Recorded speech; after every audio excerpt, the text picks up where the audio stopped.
যদিও বা এসব ক্ষেত্রে জীবনদানের ঘটনা বিরল। অভিভাবকের চাপে এদের প্রেম পালিয়ে যায়, নইলে ওরা পালিয়ে যায়, তারপরে বিশেষ ক্ষেত্রে কটে যায়।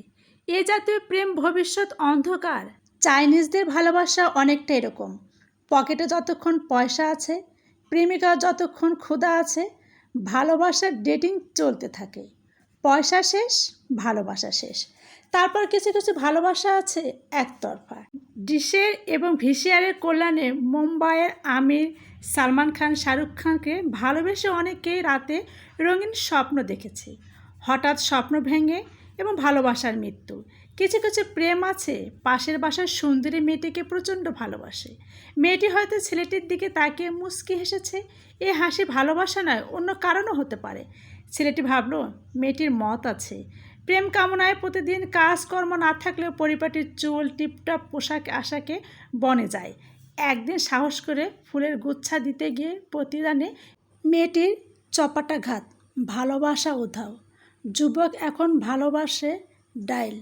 ঢুলতে ঢুলতে বাড়ি ফিরে, অভিভাবক উদ্বিগ্ন, একমাত্র সন্তান এডিক্টেড, তবুও আমরা ভালোবাসি। প্রেমিকের অভাব নেই, বক্তা ভালোবাসেন জনতাকে, জনতা ভালোবাসেন ঘুমকে, দর্শক ভালোবাসেন ডিশকে, ডিশ ভালোবাসে ক্যাবেল সংযোগকারীদেরকে, স্বামীর ভালোবাসা অপরের স্ত্রীকে, স্ত্রীর ভালোবাসা গহনাকে, নেতার ভালোবাসা গদিকে, আমলার ভালোবাসা ঘুষকে, ডাক্তার ভালোবাসে রোগীকে মানে রোগীর ভিজিটকে, লেখক ভালোবাসে প্রকাশককে, প্রকাশক হিট লেখককে। এমনই ভালোবাসার লোক বিভিন্ন ক্ষেত্রে পাওয়া যায়।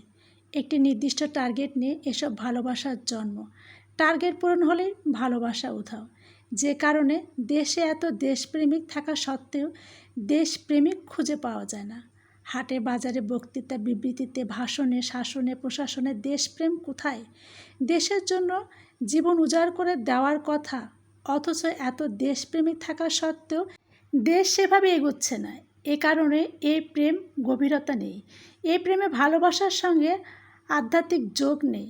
আছে এক ধরনের অভিনেতা প্রবঞ্চনা, ভণ্ডামি। যাযাবরে একটি উক্তি এ প্রসঙ্গে মনে পড়ে।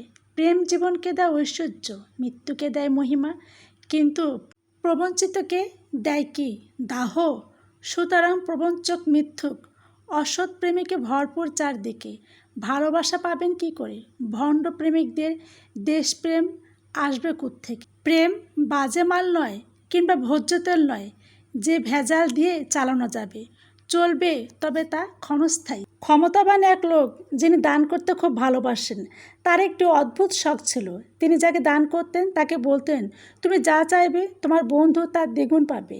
তুমি 5 লাখ টাকা চাইলে তোমার বন্ধু 10 লাখ টাকা পাবে। তুমি যদি একটি গাড়ি চাইলে তোমার বন্ধু 2টা গাড়ি চাবে। একবার এক যুবক ওই ব্যক্তির সুনাম শুনে তার কাছে গেলেন। দানশীল ব্যক্তি বললেন, বলো তুমি কত টাকা চাও? মনে রাখবে তুমি যা চাইবে তোমার বন্ধু তার দ্বিগুণ পাবে। যুবকটি তখন অনেক ভেবেচিন্তে বলল, দয়াবান, আপনি আমার একটি চোখ অন্ধ করে দিন। বন্ধুর জন্য বন্ধুর এ ধরনের মানসিকতা দেখে দানশীল ব্যক্তি অবাক হয়ে বললেন, জিজ্ঞাসা করলেন, তোমার বন্ধুকে তুমি ভালোবাসো না? সে কি তোমাকে ভালোবাসে না?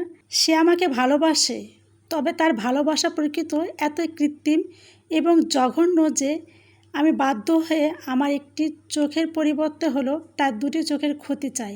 এই ধরনের একজন ভণ্ড বন্ধু, ভণ্ড প্রেমিক থাকার চাইতে না থাকাই ভালো।